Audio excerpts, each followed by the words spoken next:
Il est 13h, bonjour et bienvenue à tous. En cette journée de deuil national décrétée par Emmanuel Macron, nous partons tout de suite sans plus attendre observer la minute de silence depuis l'Élysée à Paris.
Et voilà, donc vous venez de la vivre, cette minute de silence donc, qui a été observée depuis l'Élysée à Paris. On a vu voilà, le président de la République ainsi que son épouse Brigitte Macron.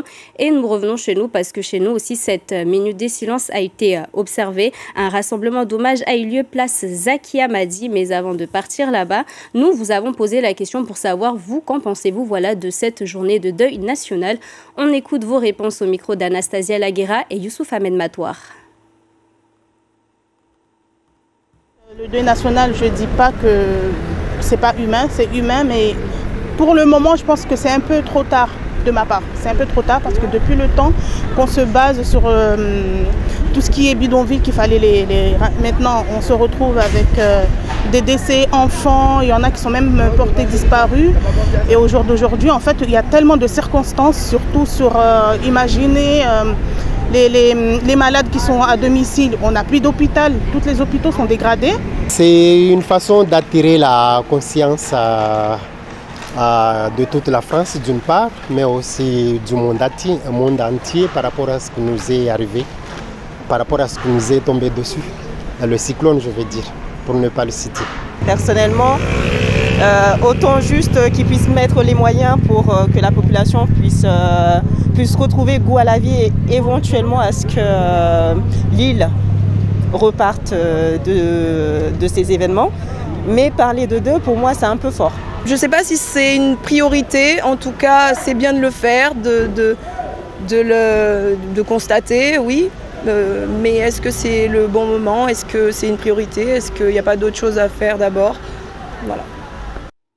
Et je vous le disais donc en cette journée de deuil national, un rassemblement en hommage donc aux victimes se déroule en ce moment à la place Zakia Madi où nous partons retrouver Anastasia Laguera. Anastasia, bonjour. Alors expliquez-nous ce qui se passe autour de vous.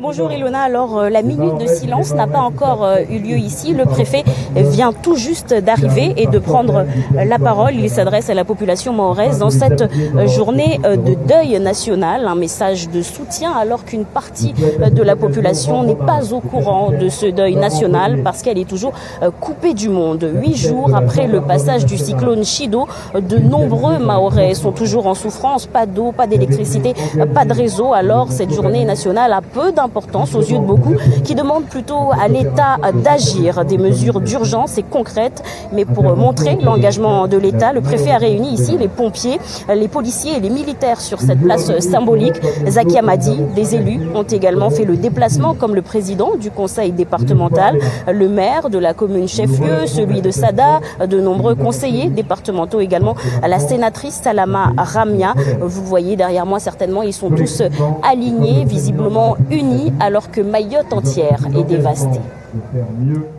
Merci beaucoup Anastasia Laguera et merci à Youssouf Ahmed Matouar pour les moyens techniques.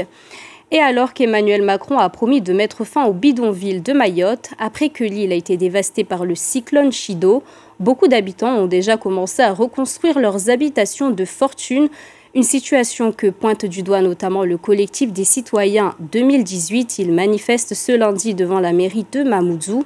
On écoute à ce sujet Safina Soula, la présidente du collectif. Elle s'exprime au micro de Charles de Quillac. Le cyclone est passé et on a constaté que des gens s'organisent pour piller, pour détruire des écoles, pour récupérer du matériel afin d'aller reconstruire des bangas. Et ça, c'est inacceptable.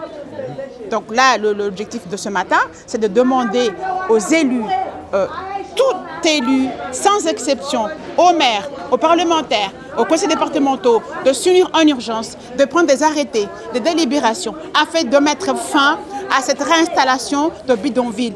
Ce sont des bidonvilles de la mort.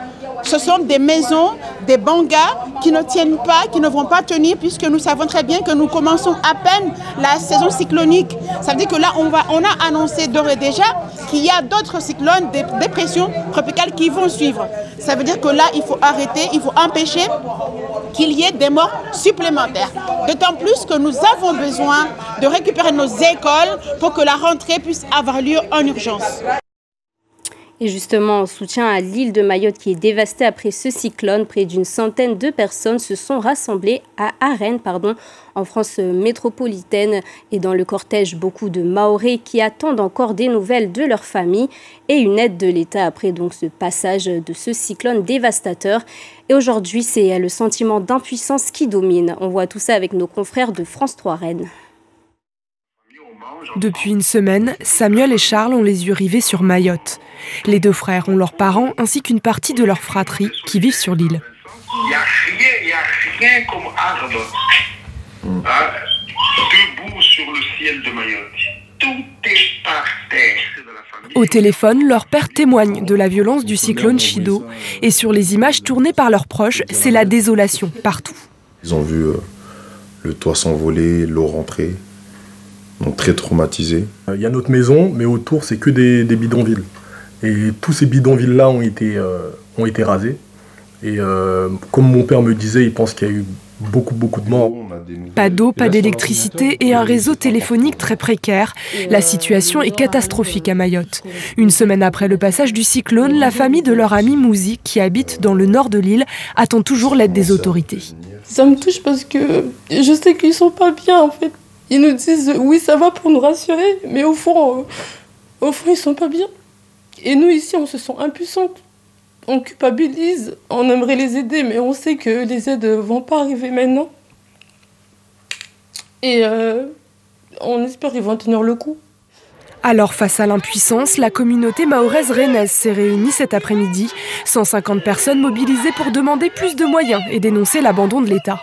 On a besoin de descendre à Mayotte pour aller aider nos familles. On a besoin que les vols soient ouverts. Actuellement, on voit des personnes qui ont la possibilité de rentrer en France, ce qui n'est pas le cas pour nous. Pour le moment, aucun vol commercial à destination de Mayotte n'est prévu. Les Mahorais de métropole vont devoir s'armer de patience avant de pouvoir retrouver leurs proches.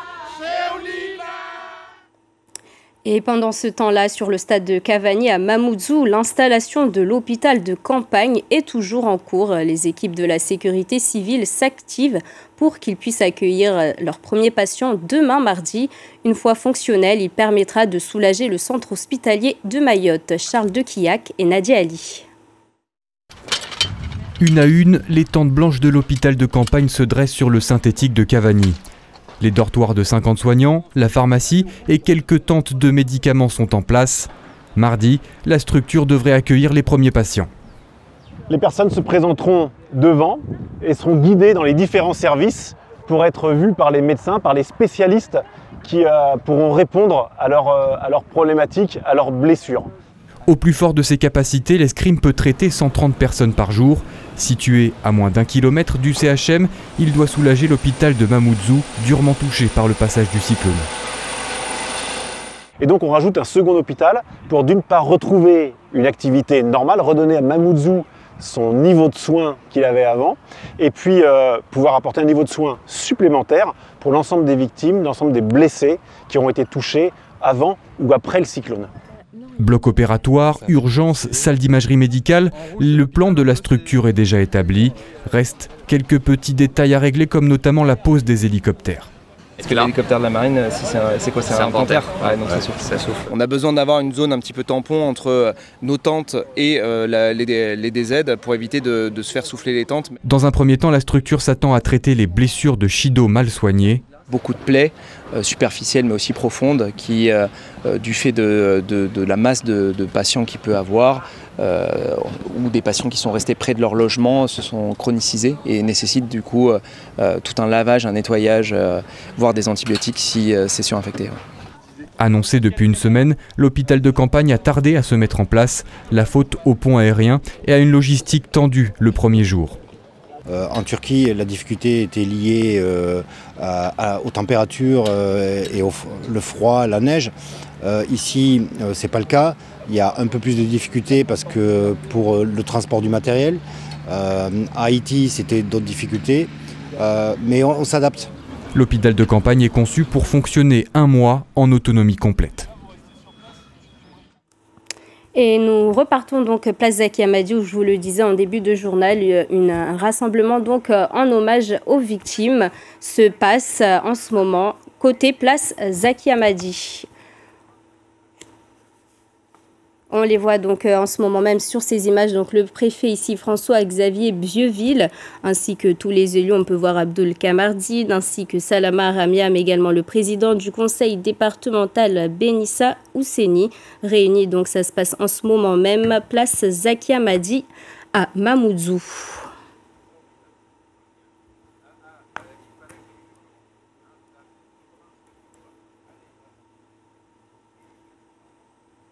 Donc on peut le voir, une minute de silence observée place Zaki Hamadi et comme vous pouvez le voir donc sur ces images, pas mal d'élus locaux, le préfet de Mayotte François-Xavier Bieville entouré donc des élus de Mayotte. Et il semblerait donc que la minute de silence soit finie puisque des échanges se déroulent en ce moment même entre le préfet et les élus pour cette journée donc de deuil national décrétée par Emmanuel Macron, le président de la République. Et l'après-Chido, on continue d'en parler dans ce journal avec vous, Saïd Hachim. Vous êtes géographe. Bonjour et merci d'être avec nous sur ce plateau. Bonjour Ilana, bonjour tout le monde qui nous écoute ce soir, cet après-midi. Donc vous avez sillonné Mayotte ces derniers jours. Quel est votre sentiment sur la situation? Alors, ça dépassait un peu tout ce qu'on pouvait attendre comme conséquence. Et c'est surtout le post-crise qui est inquiétant parce qu'aujourd'hui, la crise est passée. On pensait, on espérait en tout cas que la reprise allait être vite. Et sachez que pour une personne... On est encore à post-jour 1 ou jour 2. On a l'impression que sur le terrain... Voilà, c'est ce qui est difficile pour les victimes, en fait. Des personnes qui aujourd'hui se sont totalement abandonnées, pas de communication. Vous avez vu cette dame qui est en métropole, qui n'a pas de nouvelles de sa famille. Vous avez des personnes qui sont à Mayotte, qui sont à l'autre bout de l'île, qui n'ont pas de nouvelles de leur famille. C'est très compliqué. Et de la crise ajoute ce qu'on appelle en gestion de risque une surcrise en fait. Il y a une surcrise qui vient s'ajouter du fait justement de manque de préparation à cette crise. Donc vous parlez de surcrise, mais vous, votre regard, voilà, en tant que géographe, l'accent aujourd'hui, il doit être mis sur quoi? Alors, il y a une manière de gérer ces crises et ces phases, en fait. La première phase, on l'avait dit la dernière fois quand on était ici, c'est même vous qui m'avez posé la question. Il y a une phase d'urgence. La phase d'urgence, c'est de soigner les blessés assez rapidement, aussi les personnes malades, de prendre en soin de ces personnes-là.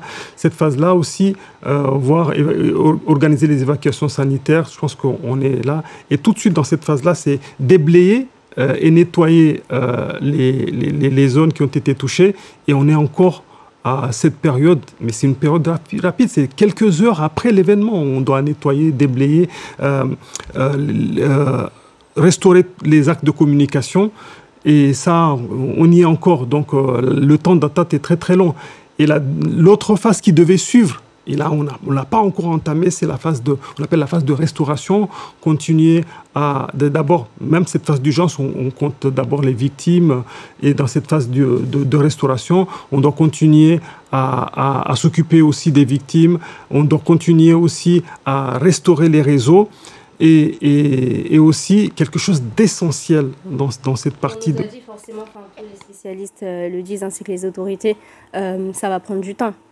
Oui, effectivement, mais plus on prend du temps, plus la surcrise, en fait, devient de plus difficile à gérer. Regardez le problème sanitaire qui se pose parce que les déchets aujourd'hui ne sont pas ramassés. On peut ajouter une surcrise à ça. Vous savez, ça remonte à loin, mais le cyclone de 1898, on n'avait fait qu'une centaine de morts. C'était un cyclone qui était violent. Mais 2300 personnes ont été tuées après une épidémie qui s'est déclarée tout de suite après. Une population de 12 000 habitants, on a perdu 2300 personnes en 1898 parce que la surcrise est arrivée avec une épidémie. Les problèmes qui viennent s'ajouter à cette crise-là peuvent être difficiles après. Merci beaucoup Saïd Hachim. Je rappelle que vous êtes géographe et merci d'avoir répondu à nos questions. Et nous repartons encore donc place Zakia Madi à Mamoudzou, donc le rassemblement en hommage donc aux victimes et qui s'inscrit dans le cadre de cette journée de deuil national décrétée par le président de la République. Donc les échanges se poursuivent. Je ne sais pas si on peut avoir les images en ce moment. Et nous partons donc retrouver Anastasia Laguera.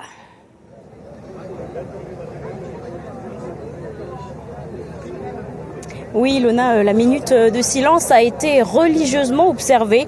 S'en est suivi une Marseillaise entonnée par les militaires après son message rapide de soutien à la population mahoraise. S'en est suivi de longues poignées de main, de longs échanges avec les élus. On imagine que les interrogations ont été nombreuses. Le préfet avait un air assez grave. La suite du programme pour le préfet de Mayotte, Ilona, c'est à quoi pour une distribution d'eau à la population.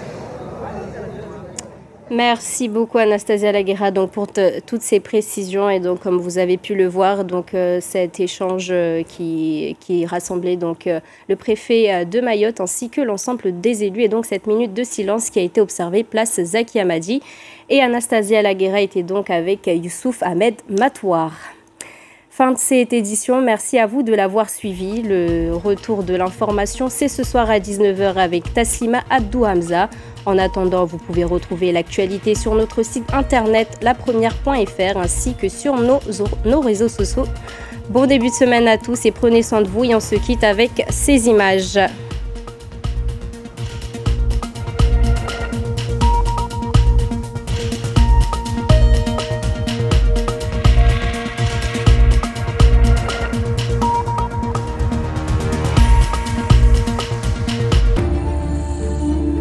Face au drame qui a frappé l'archipel de Mayotte, nous avons besoin de vous. La Fondation de France lance un appel à la solidarité nationale pour venir en aide aux milliers de familles victimes du cyclone Chido. Faites un don sur fondationdefrance.org ou envoyez un chèque à l'adresse suivante: Fondation de France, Solidarité Mayotte, 60 509 Chantilly-Cedex. Merci.